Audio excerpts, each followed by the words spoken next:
จะลงหนังวิเคราะห์บันเตะที่ได้3คู่ประจำวันศุกร์ที่3เดือน7ปี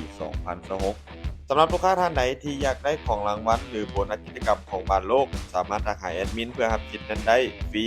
เรามาเริ่มกันคุยหนึ่งในรายการบานโลกรอบ32ทีมสุดท้ายเตะในเวลา 1:00 นของคืนนี้การพบกันระหว่างทีมชาติออสเตรเลียจะพบกับทีมชาติอียิปต์ทีมชาติออสเตรเลียพวกเขาเป็นทีมนี้เกมรับที่เล่นเป็นระบบมีระเบียบวินัยและการเล่นเป็นสกับถือว่าอันตราย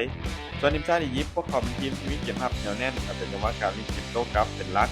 จุดที่ขาดในเกมนี้ถ้าหากซาร่าฟิตเต็มร้อยอียิปต์พวกเขาจะได้เปรียบในเรื่องความเฉียบคมถ้าหากพวกเขาขาดผู้เล่นตัวหลักไปออสเตรเลียพวกเขามีโอกาสที่จะคุมเกมและได้ความแข็งแกร่งทางด้านร่างกายสร้างความได้เปรียบได้ทั้งสองทีมมักจะเน้นเกมรับเป็นหลักจึงมีแนวโน้มที่จะยิงประตูกันบ่หลายการคาดการณ์สกอร์ที่น่าจะเกิดขึ้นทีมชาติออสเตรเลียจะเฉือนเอาชนะทีมชาติอียิปต์ด้วยสกอร์1-0มาต่อที่คู่ที่2เตะในเวลา 5:00 ของคืนนี้การพบกันระหว่างแชมป์เก่าทีมชาติอาร์เจนตินาจะพบกับทีมชาติแคปเวิร์ดอาร์เจนตินาพวกเขาถือว่าให้เป็นทีมเจ๋งในรายการนี้โดยเฉพาะเป็นกลุ่มพวกเขาสามารถเก็บชัยชนะมาได้ทั้ง3นัดเกมนี้พวกเขามีแนวโน้มที่จะส่งตัวหลักลงครบโดยเฉพาะลีโอเนลเมสซี่ที่ยิงไปแล้ว6ประตูในรายการนี้เกมบุกของทีมมีความหลากหลายของมันได้ดีและประสบการณ์ในเกมน็อกเอาท์ค่อนข้างจะมีสูงส่วนเชฟเบิร์ดจุดแข่งของทีมคือเกมรับที่มีเรือบินไนและการเล่นเป็นสกับที่พอใช้ได้ในห้องเป็นกลุ่มพวกเขาเคยสร้างเซอร์ไพรส์ด้วยการยันเสมอกับทีมชาติสเปนและอุรุกวัยมาแล้วเฮ็ดให้หลายฝ่ายเบิ่งพวกเขาเป็นทีมมามืดของทัวร์นาเมนต์นี้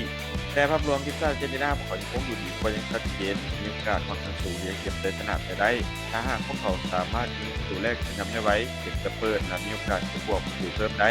การคาดการณ์สกอร์ที่น่าจะเกิดขึ้นทีมชาติอาร์เจนตินาจะชนะทีมชาติเก็บเปิดด้วยสกอร์2-0มาตอนคุย3เตะในเวลา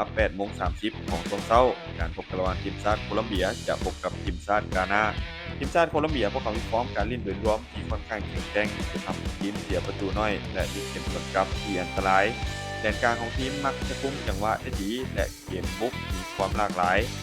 ส่วนกานาพวกเขามีจุดเด่นคือพละกำลังความไวและการเล่นเกมโต้กลับพวกเขามีโค้ชที่เชี่ยวชาญในด้านบานเตะโคลอมเบียเป็นอย่างดีเป็นให้มีการวางแผนอาจจะช่วยลดความได้เปรียบของคู่แข่งได้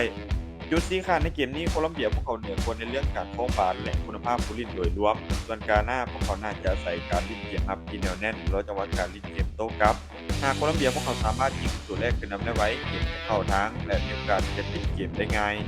การคาดการณ์สกอร์ที่น่าจะเกิดขึ้นทีมชาติโคลอมเบียจะเอาชนะทีมชาติกานาไปด้วยสกอร์2-1